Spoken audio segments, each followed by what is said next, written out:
Hello.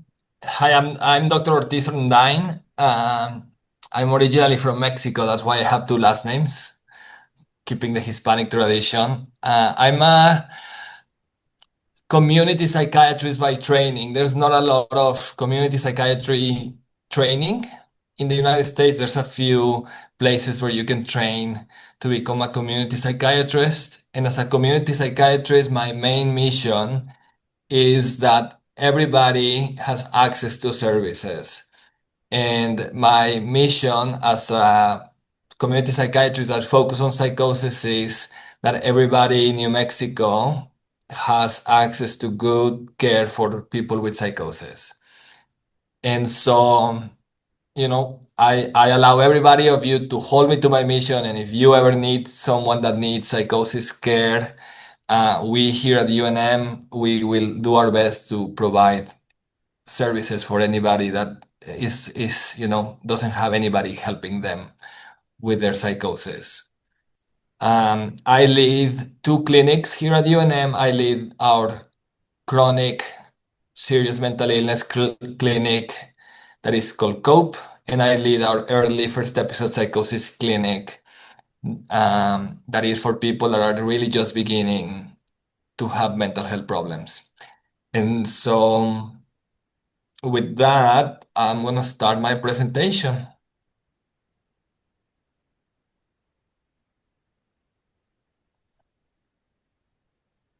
Okay, so I titled this presentation First Episode Psychosis, the Window of Opportunity. I know most of you have, lived experience surrounding psychosis, but my first approach, and I usually also ask my trainees to reflect on what do we mean when we talk about psychosis? What is psychosis? And so I start with these questions that is, to me, it is still to this day kind of impressive that all of us, with all of our different understandings of the world and different upbringings, culture, languages, somehow we are able to understand and process information in very similar ways and agree about certain things. And in reality, the brain and our minds spend so much energy to get it right that what we are perceiving and what we are thinking and believing is actually fits in our context and it can be shared with others. And so one way to understand psychosis is that there's a displacement in this. The person that is experiencing psychosis gets somehow dislocated from this shared understanding of the world and develops an episode of psychosis. Another reflection is how do we decide what is relevant information? And how do we all reach the same conclusions? And do we? I'll I'll I'll I'll go to that in a little bit. Um, and the last one is why are we unable to tickle ourselves? What is it that we are just not successful at us able to produce self-tickle? And how can that inform something about psychosis? I will not answer this one. I actually don't have a slide for that. If there's questions about why we are not unable to tickle ourselves, I'll go back to that at the end. And so the concept of psychosis is actually very hard to define. We can use a lot of approximations to try to describe what it is, or we can describe symptoms of psychosis. But the experience and the doctors, I mean, I'm a doctor, but the doctors will kind of say, hey, like there's the hallucinations and there's the delusions. But in my opinion, that just doesn't fully capture what is it like and what is it for the person to have psychosis. For the operational tradition, the operational tradition in psychiatry, it involves the manual of the DSM, the DSM created the operational tradition in psychiatry, which hope that by creating simple definitions for these disorders, people will agree and make the diagnosis reliable. But um, there's actually an article on this. There are unintended consequences of simplifying the diagnosis like this, and there's a lot that is missed on the experience of psychosis, and it is not uncommon that someone that is not trained and just has read this book, when they are assessing psychosis, they might have a difficulty connecting with the person that is in an experience of psychosis. And so having a better understanding of what is it like to have psychosis is one of the tasks of the long-standing phenomenological tradition in psychiatry that is very rich in descriptions and tries to really capture the first person perspective of this. Okay. Um, if there's any questions in between, I'm happy to answer as well. I want to kind of be clear and kind of interact with all of you. How are there questions about what is the concept of psychosis?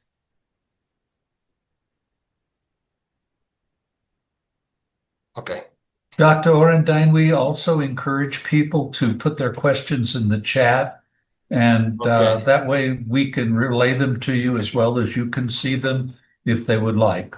Okay. Sounds good. And so for me as as a psychiatrist that works in first episode, um, the one of the first few things that I have to distinguish and do is realize if the psychosis is what is called an affective psychosis or a non-affective psychosis. The affective psychosis are those that go in hand with someone that is experiencing a mood episode. So someone that has bipolar disorder has an affective presentation. When they develop psychosis, they also maybe have, elevated mood. They are not sleeping. They are very irritated and they are talking very fast. They are disorganized, or they are profoundly depressed to the point that, they have stopped feeling alive. And and the importance of distinguishing an affective psychosis versus a non-affective psychosis is going to be the treatment. A non-affective psychosis will be those that pertain to the schizophrenia spectrum. It will be mostly schizophrenia, but also delusional disorder will fall along this line. The person with a non-affective psychosis, that is that the psychosis just emerged in the context of most likely a lack of mood, a lack of an affect. That is that the person doesn't seem to be as affected by, their situation.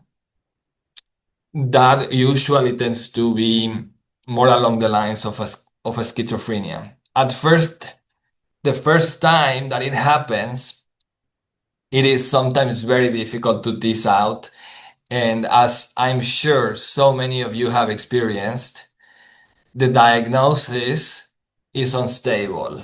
That is, some you go to one psychiatrist, they say, "Oh, this is a schizophrenia. This is bipolar. Oh, this is just a schizoaffective now," and so it's not uncommon. I think it's part of the nature of the disorder to have instability and that it changes through time. But at least for me and for our team, a big task that I need to do as someone that is coming in to see me is distinguish between these two. Okay. And so then the family comes in for the first time and they are asking me, well, just recently I had a family that they thought that it was kind of their parenting style. Why did this happen? They will ask me. Why is it that this happened to my kid? We did everything. Everything was going well. And so, and I'm going to go to the bottom of the slide. Uh, we don't know. We have all of these risk factors. And in order to be able to develop kind of a psychotic disorder, you have to accumulate many risk factors, and then eventually you will transition to develop psychosis. But sometimes even there, we cannot identify risk factors for psychosis. And so um, I tell this up to families, that kind of pondering and reflecting about why might not be the most useful thing and where the energy should be spent. Because we are never gonna find out, and we are not gonna be able to change that. We are here now, and as a clinician, I need to now help the person move on and get back to life. But the risk factors are family history. Now, as I will show in a little bit, most people with serious mental illness or with psychosis never have kids. And so there's a lot of pressure. We call this genetic pressure. There's a lot of genetic pressure to kind of get rid of this. The nature is telling them, don't reproduce, like they are just not successful at reproducing. But still, there's something about schizophrenia that stays the same throughout, time, place, location. You can do anything, and schizophrenia just tends to appear everywhere in the world, and has relatively similar presentations. So that's one thing, if your brother or your cousin had schizophrenia, or your great uncle, that's one risk factor. Perinatal events, that is, um, events that happen like a C-section. A C-section has been associated with that. Flu in the third trimester with the mom being pregnant and having the flu has a little bit of a risk factor. There's all of these things that happen during development of the fetus that are associated with this, and we can find out later in life. Trauma, any form of adversity increases your risk. Cannabis, living in a big city. This is a big one, the relocation migration. I just see that so often. A person has been living in a stable environment, usually in their 20s or 18. They move to college. In college, they move to a different city. That relocation, I mean, I don't know who has moved to a different place here, but relocating is a super stressful event. And then especially if you relocate to a country that you don't speak the language, or an environment such as college, that now all of your structure is different, um, then this happens. Seasonality is, we have a little bit of evidence that, especially we think that it is because of vitamin D. Um, Kids that are born in the winter or in the early spring tend to have a little bit of more incidence of schizophrenia. So people with born in the winter or early spring, there's a little bit of higher risk. So there's all of these things, and there's millions and millions of people that smoke cannabis that never develop psychosis. The majority of people will never develop psychosis, but then cannabis still increases the risk. I see a question here. The mechanisms. Let me finish with cannabis. Okay, so I want to talk about specifically cannabis because I think it's one of the important ones.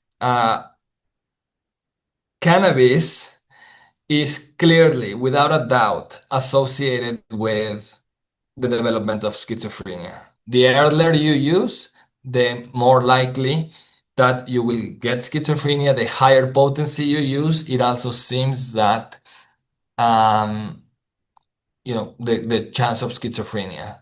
And with all of this kind of happening around, the United States, in terms of making cannabis, accessible, and having all of this, you know, cannabis shops everywhere popping up, I do wonder, what were the harms of that?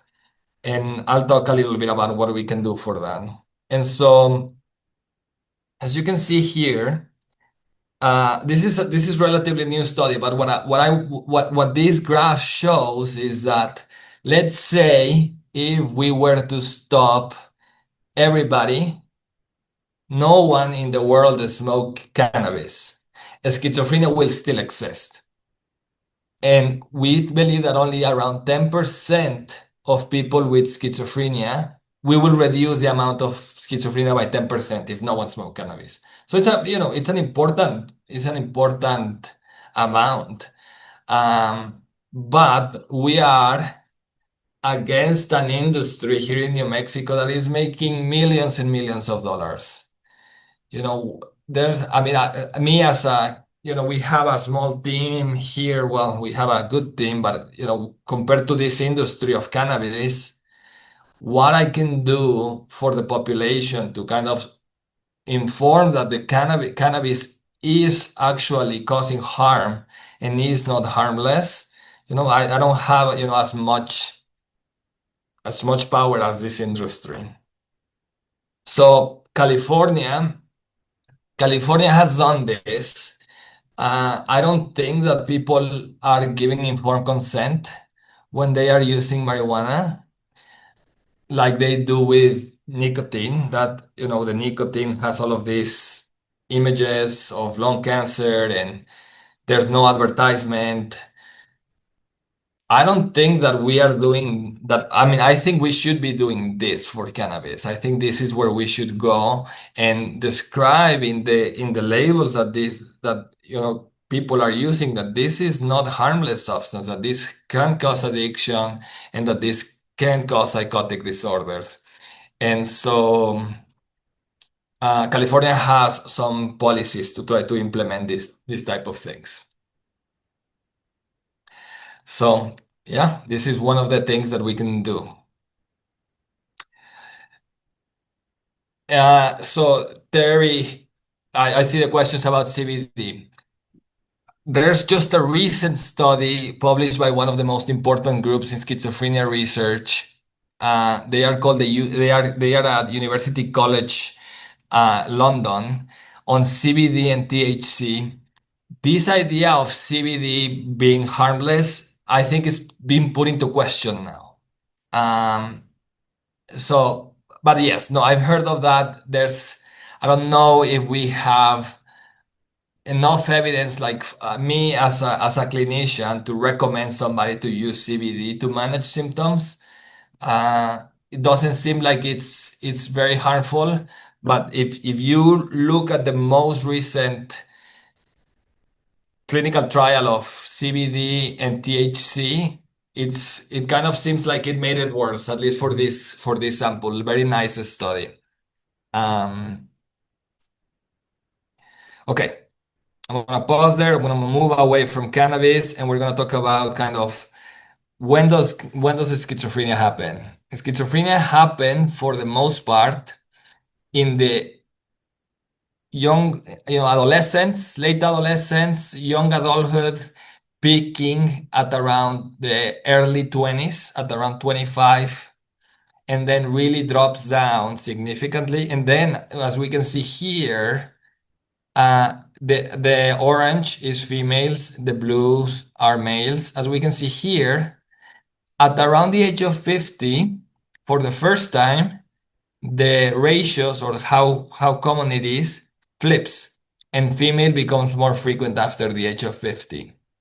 Just today, actually, we had a first episode of Psychosis at 50 in a female, and the reason is because she was undergoing menopause. Menopause is a risk factor for developing psychosis, and it's common that people develop their first episode during that time. And so another thing to note here is that is more common in males compared to females. We have around a ratio of, for every one female, there's 1.4 males. Okay. Any questions about age of onset?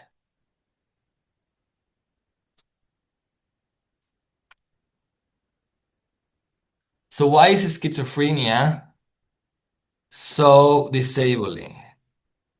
I tell this story every time I kind of do this type of talks that when in Christmas when I go to my family and we have like our family gatherings, there's people that come in that had a stroke.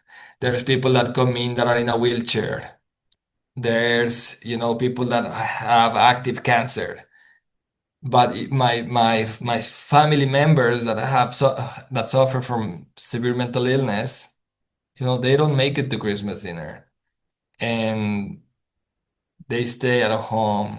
And that, I mean, that to me just shows how, despite not being an illness that kills a person, um, it's a very disabling illness.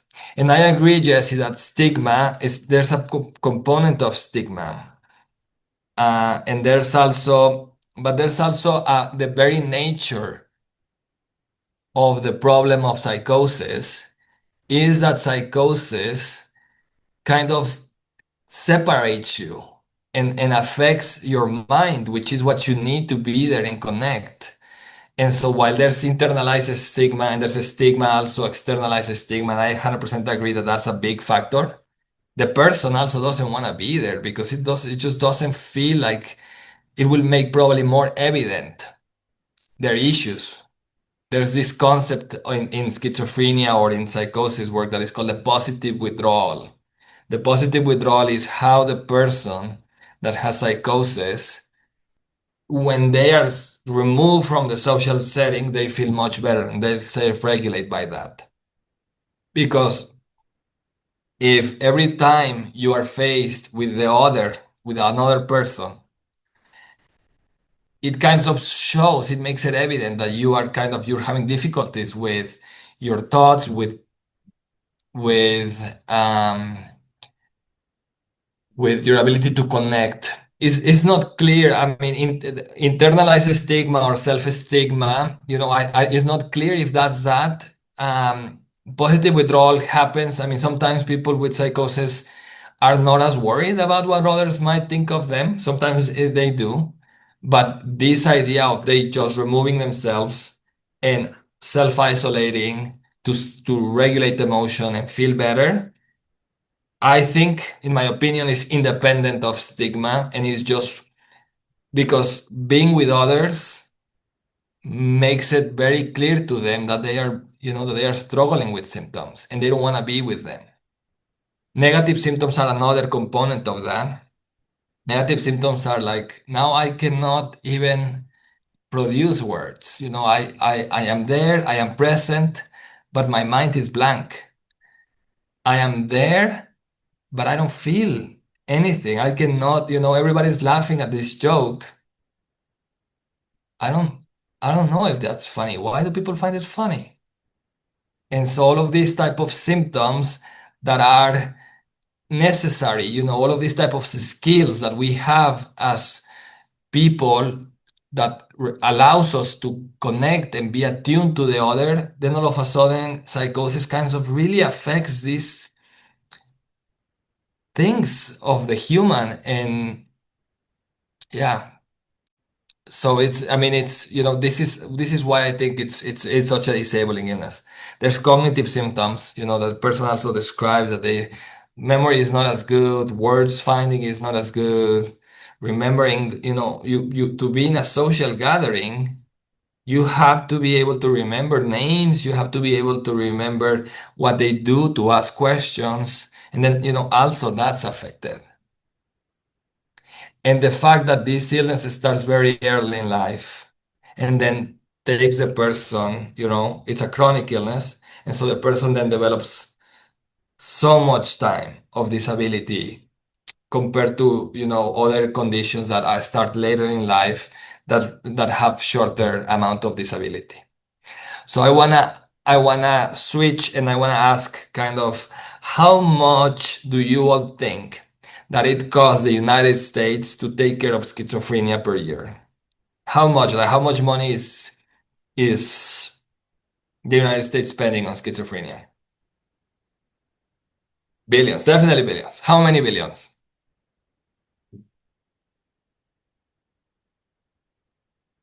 15 billion, 2 billion, 10 billion. One more. Who can 100 million? Okay.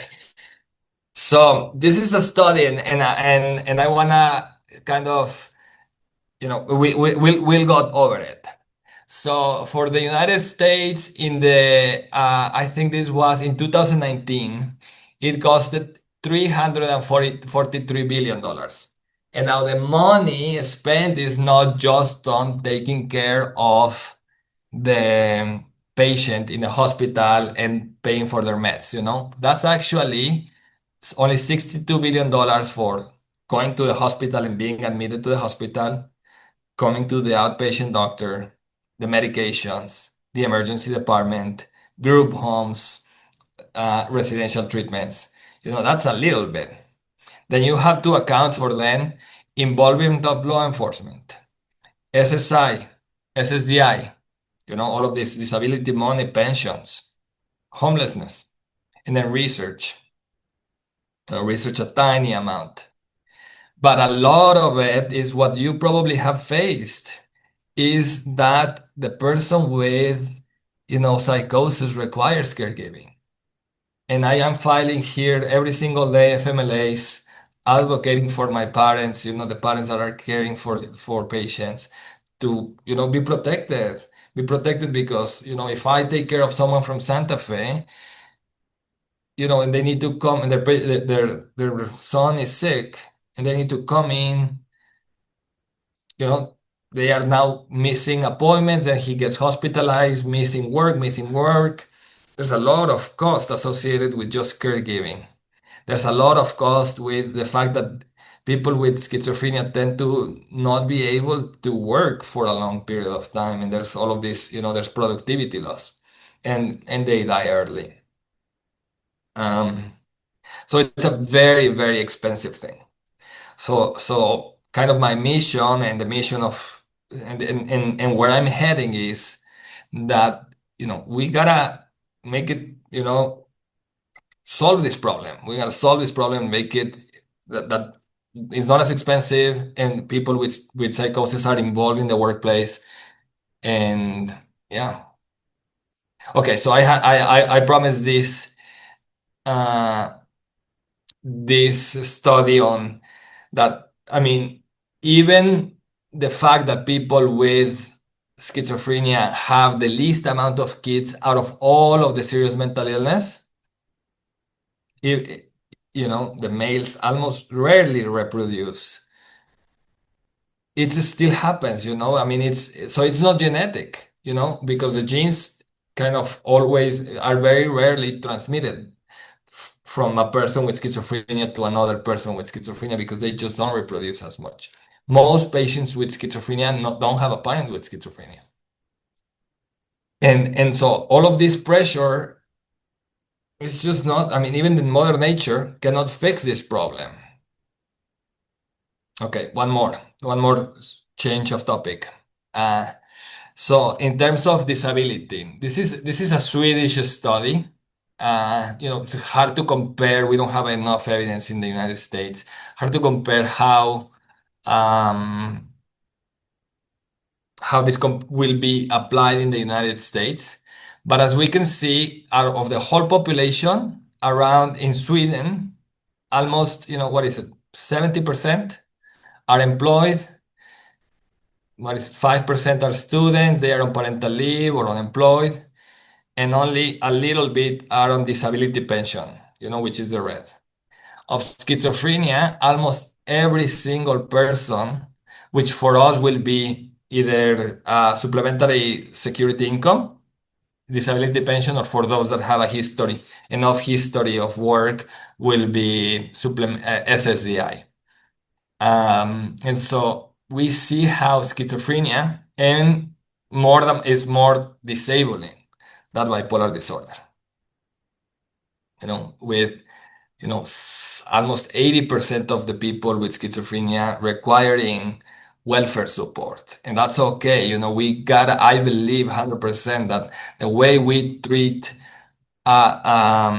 people with schizophrenia, people with mental illness, is a reflection of how advanced we are, like how advanced is the civilization, as in terms of our humanity. So, with all of this, so I think I have stated the problem, that this is a huge problem for society and a huge public health problem.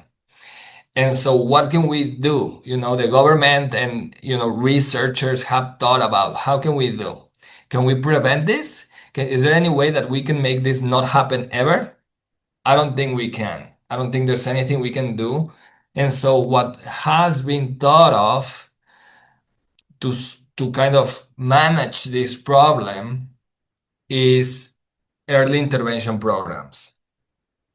So early intervention programs have been described as the best bet for a healthcare system to take care of people with psychosis, reduce the burden of disability, improve quality of life, and kind of like the best way to manage this huge problem. And so this has been proven that it works.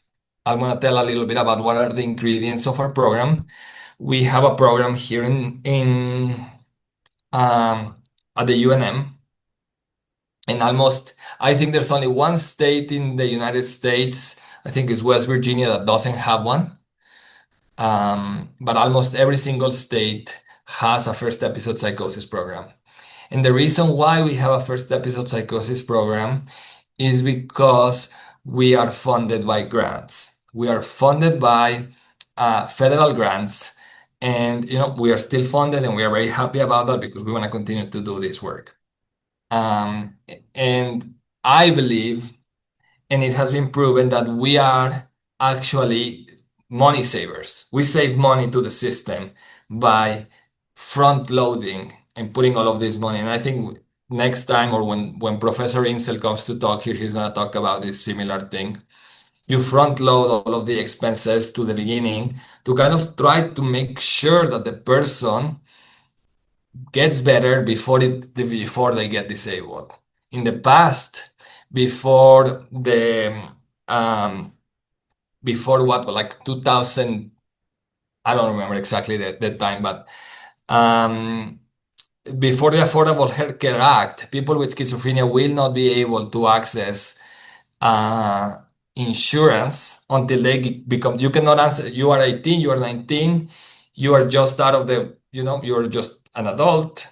You're not disabled yet because you're just starting to have this. You don't have access to this type of services. We deliver services to anybody, no matter what, no matter of insurance status. Zero. I aim to do it almost zero barriers to access, no friction to get in. Always open. That's the mission of our program. We are always open and always ready to respond. And so, what do we do? This is what we do in first episode psychosis. Okay, I'm gonna talk a little bit first about how does it look for the person with first episode psychosis.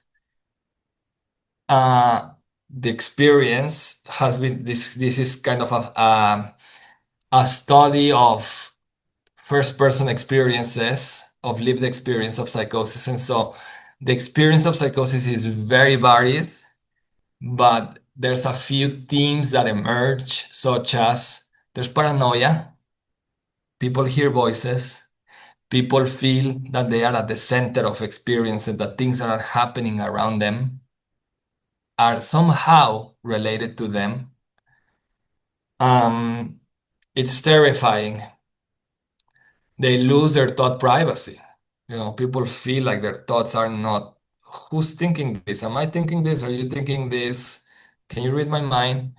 And so the experience is extremely disturbing for the person.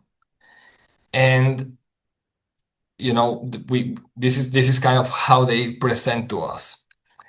From the family point of view, the family presents sometimes confused, talking about maybe this is just a phase, this is just somebody that is, they went to college, they did drugs, this is just happening once.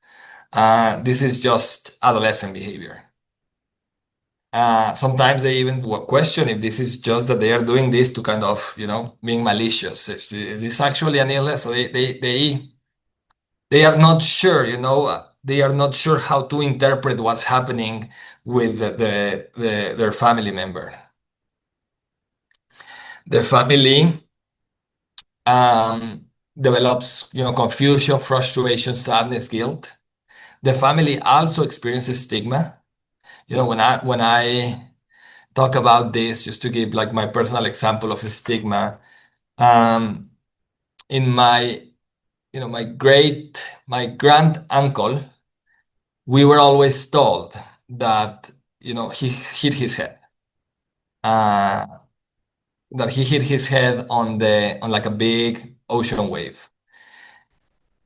But in real, I mean, and that was what was told to everybody in the family, kind of why he was not acting right. I don't know why they decided to kind of create that story. That story was not true, I learned after. Instead of kind of accepting that he had schizophrenia, that it was instead kind of explaining this through, an accident. Mm. Anyways, so there's a stigma that is internalized from the family, kind of saying, hey, like we don't want people to know that there's these things going on in my family. And there's also the external stigma that people really don't understand what is it like to deal and be around people with psychosis and how to communicate with them.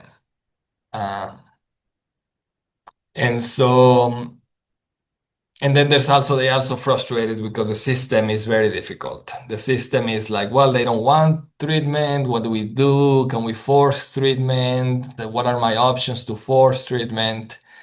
Where do we find the doctor? Can my primary care refer me? So all of this, so there's not only a person that is sick, the family system becomes completely disrupted during that period of time. And so we provide services for the families as well. We provide services for the individual, we provide services for the families, and we do our best to try to help them. So does the treatment work? I cannot emphasize this enough. Treatment with antipsychotics works, and it works very well. It works, it compares to many efficacious treatments in general medicine. For this study, what it shows is, they have around like 1,000 individuals on first episode, and 63% of people got better on the first medication trials. 63% of people, compared to people that are kind of chronic and have been ill for a long time, only 42% of people. But to this day, I had students here today, and to this day, I'm so impressed by how effective antipsychotics are. Now, I'm going to eventually talk about side effects. Now, that doesn't mean that antipsychotics are also not, are not perfect medications. Antipsychotics are also medications that, tend to have a lot of side effects and are very bothersome for the person. And sometimes also people prescribe too much, and there's a balance, and there's a strategy on how to prescribe antipsychotics.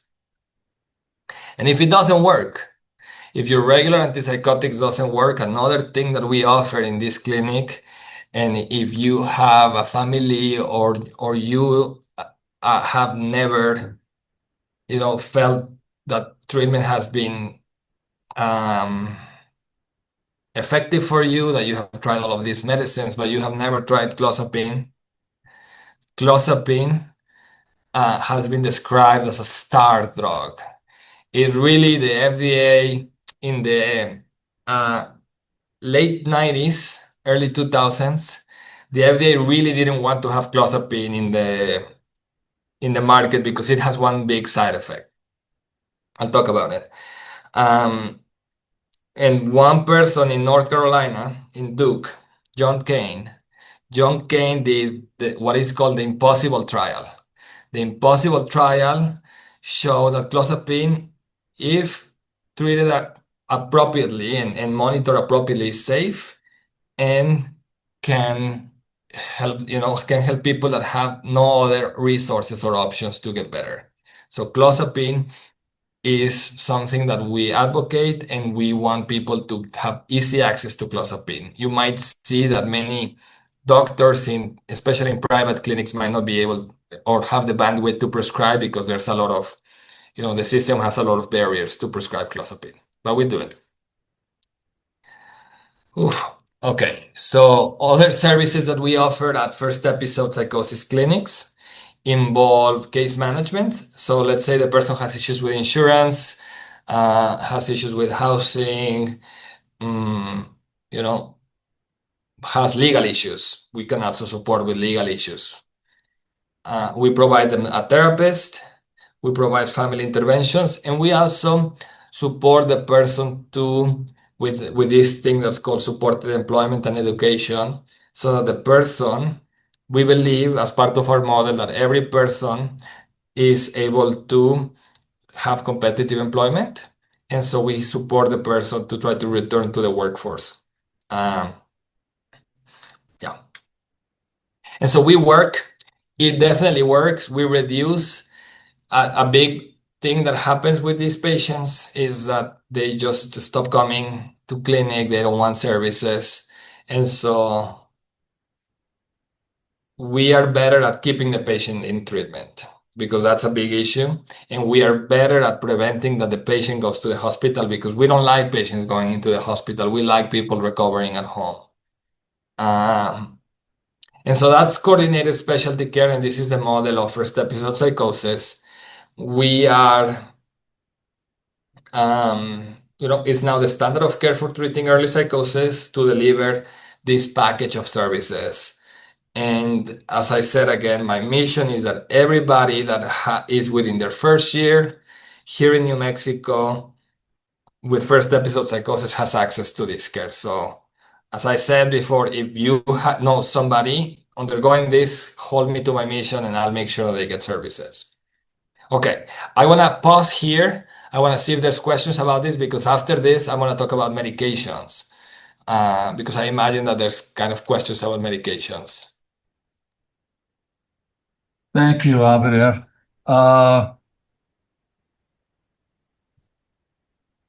Well, do antipsychotics work for effective psychosis? Yes.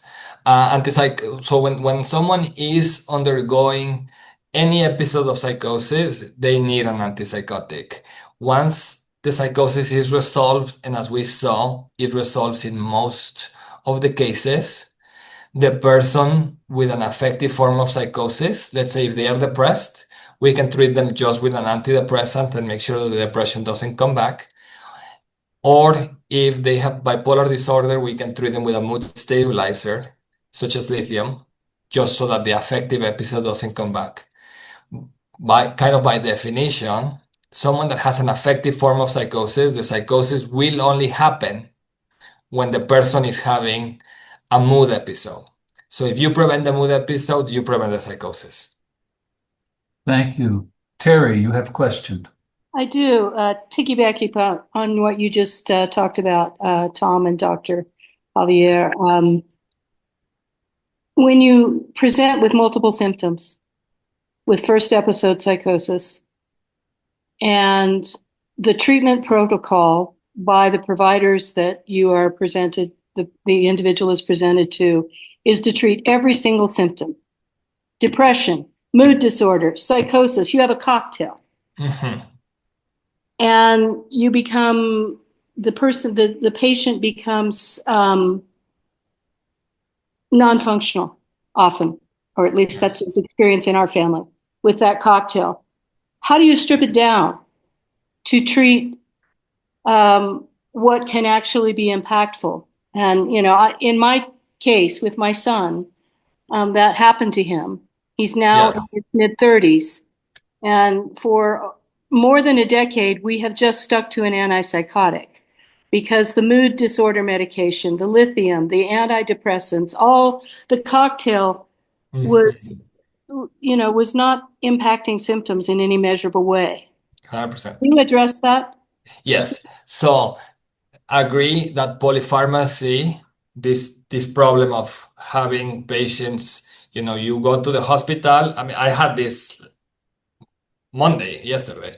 I had a patient discharged from the hospital with he's in the early phases. It's not his first episode, it's kind of his second. And he came in, I had him on one medicine, he came in on eight medicines, like this for sleep, this for the side effect, this for the PRN anxiety. Um, I do believe that there are certain hierarchies that you have to treat before kind of doing symptom control. As psychiatrists, we are trained to not, we do not treat symptoms, we treat conditions, we treat disease. And so the burden is on the psychiatrist to identify what is the disease process. Is this schizophrenia? Is this bipolar disorder? Is this something else? Or is there, sometimes there might be comorbidity with there's schizophrenia and PTSD. You might be able, a few. You might need a few medicines, but you don't need more than two or three. With exception of some clozapine is an exception that requires a few other things to manage side effects. But yes, so the idea is that you advocate for clarity in diagnosis so that your doctor is not focusing on symptom management and they are focusing on treating an illness. And I think that is an essential key that cannot be emphasized enough. There's also a hierarchy of what you treat first. I do believe that, with the exception of having someone that is confused, what is called delirium or encephalopathy, treating psychosis first trumps everything else.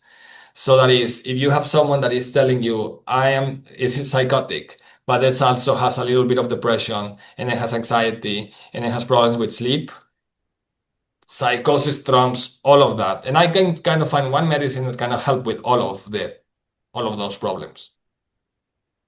So Can I ask a follow-up please, to please, that? please. In my son's case, he's been told by providers that he is not psychotic because he doesn't talk back to the television when he's in a hospital situation. He's articulate, he's intelligent, he knows how to manage the system and knows how to communicate things that'll get him the hell out of there, if you'll pardon my bluntness. And yet they're not even recognizing. And I have found, and to your credit, I really appreciate what you're doing and what you're trying to do and your mission, as you call it. I applaud you. It seems my experience has been too many behavioral health providers are unable or uneducated enough to truly treat psychosis. It's very specialized. Would you agree? I agree. I agree that it is specialized. I mean, I think of I deal with psychosis all day, and I do believe that it's a special skill that we have that we don't have kind of like a subspecialty like sleep doctors will have. But I do agree that it is a unique skill. It is disappointing that people cannot are looking for symptoms.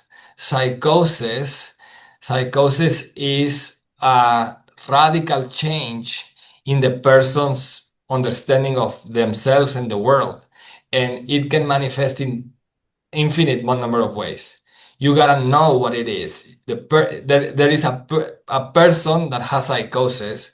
Psychotic symptoms emerge of people with psychosis, but a person has a crisis when they are in psychosis, and you gotta be able to understand how is this person and how is this psychosis manifesting in this person. There's there's just all forms of expressions of psychosis that reducing it to only communication with the TV, that's just not, that's very disappointing. We try to also, train our residents. I think actually UNM has very good training for psychosis care. um, for what it's worth. Thank you very much. I have one more question before you go on to the medication, and I know we haven't been able to get to all the questions, but this one seems really important, and that is, could you explain the early signs to look for in a first episode psychosis? Yes, so that is actually part of my research and part of the research of a lot of people, because what we want is to find them early, find them before it happens. I mean, the question is, can we even find them before it happens? And the answer is that we are very bad at doing that because there's a lot of false positives. That is, there's a lot of false flags. The pathway to psychosis, the pathway to a first episode of psychosis is very complex and very different for every person. But I think notable mentions are a decline in functioning. That is, a person has a life trajectory of, was a good student in high school, and then goes to college, and then eventually starts failing college, and then eventually is fired from his job, stops having friends, isolates, now is back home living with you or with their parents. And so that is a huge warning sign. Sometimes psychotic symptoms have not emerged then. The person is kind of just not able to perform in a way that was expected of them. They can isolate, they can be irritated, they can, stop socializing and producing as much speech. They can look like depression. It can look like they are just not paying attention, and some people mistake this by having ADHD. And so a part of my work is kind of identify what happened. What happened before I had the person with psychosis now, and I look back. What happened before? And there's all of these things that happen. Things happen, but everybody has a different pathway to get there. Thank you.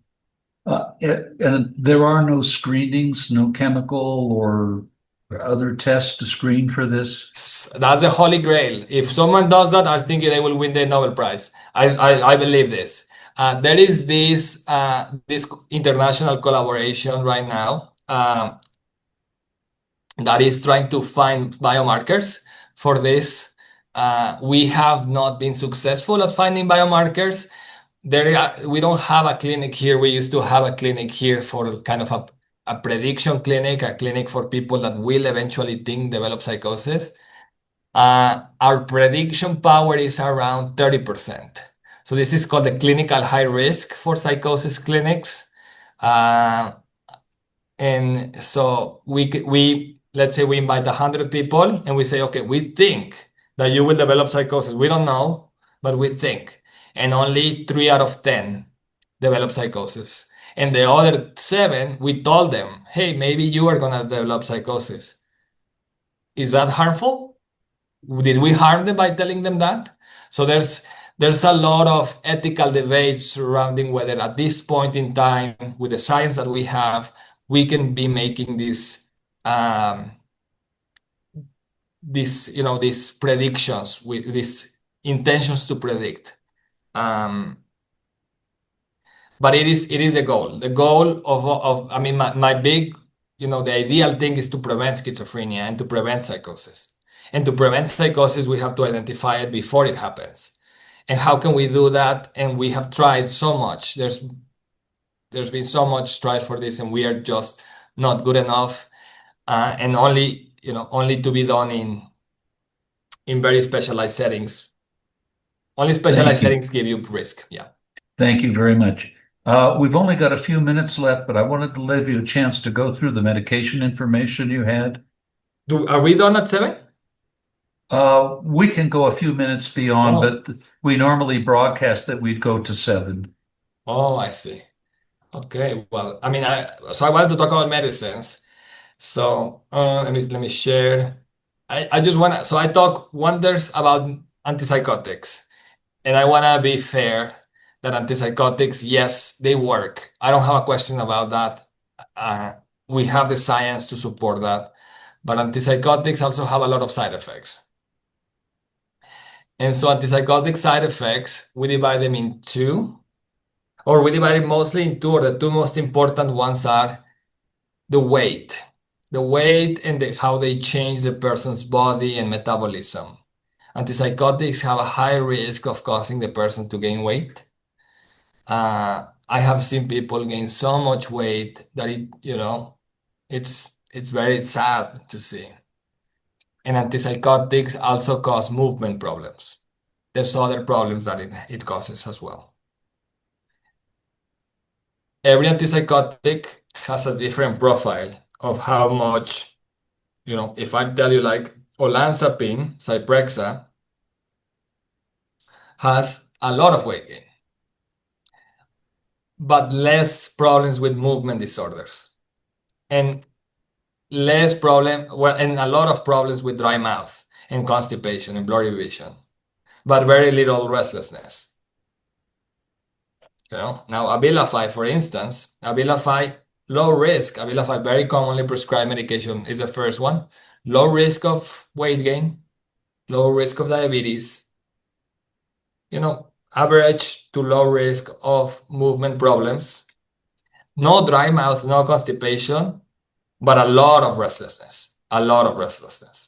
And so with each antipsychotic that you choose, you kind of have to tailor the side effects. The only antipsychotic that is the most effective antipsychotic is clozapine. And as we can see, clozapine has the worst weight gain, not as much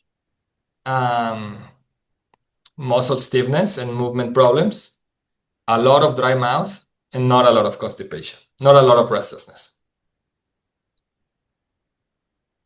And so, sometimes I have patients that feel that the side effects are not worth it. And I don't blame them. Sometimes, like especially when they are stable, and I don't blame them that there are some people that antipsychotics just cause too much harm. And I don't know if I am, I hope they involve me and I hope they involve the family on making the final decision to stop an antipsychotic. But that's part of the dilemma of here. You can stop an antipsychotic, I hope I get involved when they are stopping antipsychotics. But you can stop it safely sometimes. Okay. Thank you very much. We probably have time for a few more questions, and it might be easier. People are asking about a copy of the presentation. We do have a YouTube channel. Jess, if you have a chance to get that YouTube channel posted, but you can also find it just by Googling NAMI Santa Fe YouTube, and it should come right up. And there are many, many good talks on it in addition to this one. If it's possible to get your charts, Dr. Orendain, I will, yes. I'll send it to Jessica. And okay, that would be great. So we could Yes. have those available, because I think those last few charts had a lot of useful information people might appreciate. I want to take the Cobenfy question because I imagine that a lot of people have the question about Cobenfy. Please. So Cobenfy is kind of comes to revolutionize the field a little bit, because for 70 years we have been treating schizophrenia or psychosis one way, which is by blocking dopamine. And Cobenfy comes in and kind of says, no, we're gonna target a different pathways to treat this. Cobenfy was just approved. Cobenfy works. Cobenfy is still, we have some issues with insurance to cover it. Cobenfy needs someone that can follow 2 pills a day. It's taken twice a day. And they need to follow that they cannot take it with food. It needs to be taken on an empty stomach. It has the advantage of no weight gain and no movement disorders. But what is very important to tell is that Cobenfy hasn't been shown to be superior, is not better than the other antipsychotics. We don't know that. And we definitely don't know if it's better than clozapine. I think it's great that we have it, but a lot of times people say, hey, I want to use this because I have never responded to anything else. That's not where the science is right now. It might go in the future there. And yes, clozapine causes white blood cells issues is very rare, and the reason and we need to for someone to be on clozapine, we need them to be monitored, like get their blood once a week for um 6 months. So it's you need someone that can go to the doctor every week and get blood draws, which people don't want that a lot. What's the ideal patient for Cobenfy? Someone that has responded to another antipsychotic, but because of side effects, they want to stop. That's the real patient for Cobenfy. Excellent. There were a lot of questions we didn't get to. I think we still have a few more minutes. If anybody wants to raise their hand and ask a brief question, why don't we try that right now?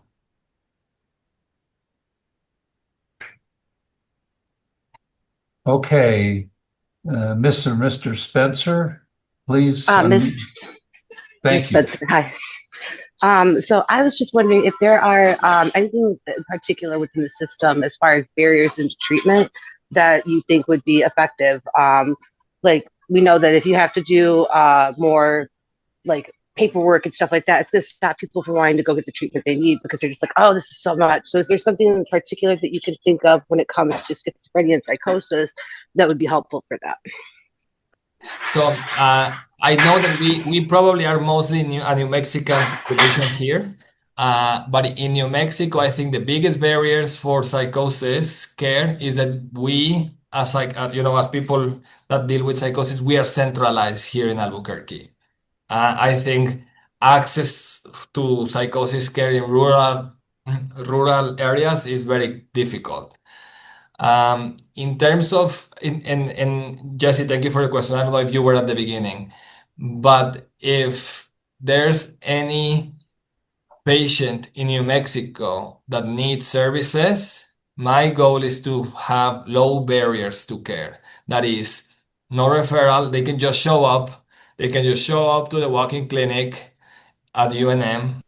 I'm attaching it right now. They can just show up to the walk-in clinic at UNM. We are open every day, and we'll start treatment the same day for about 95% of our patients. And so we are now, UNM is what is called a Certified Community Behavioral Health Center, CCBHC, and we are required to take care of anybody that shows up to our front door. And so we are kind of working towards that mission, and yeah. Thank you. Any other questions the audience wants to raise? Just use the hand raise function if you have something.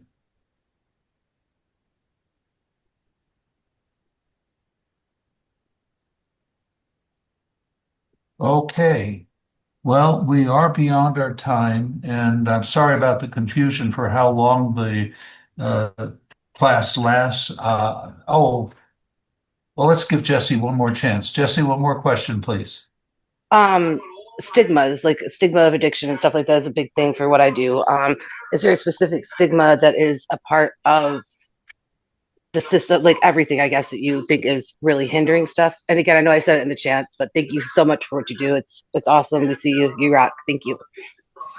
Thank you, Jesse. I do see stigma at all levels in, even within the non-psychiatric healthcare field. I send patients to get services, and we know that people with psychosis or serious mental illness tend to just live less, have shorter lifespans. And so I wouldn't even know where to start. The stigma is happening, at multiple levels. And sometimes even within us and within family systems. Thank you very much. People with psychosis not always need to be seen as people that are ill. Sometimes I, as the doctor, need to see them as ill and as through with the medical lenses. But sometimes if you're a mom or someone that takes care of someone with psychosis, I don't know if it's very helpful always to see them that through the medical lens and see them, hey, like this person is sick. I don't know if that's helpful for a family system to see them that way. I think that's a good note to end on. Dr. Orendain, thank you so much. Audience, thank you so much for your questions, your participation.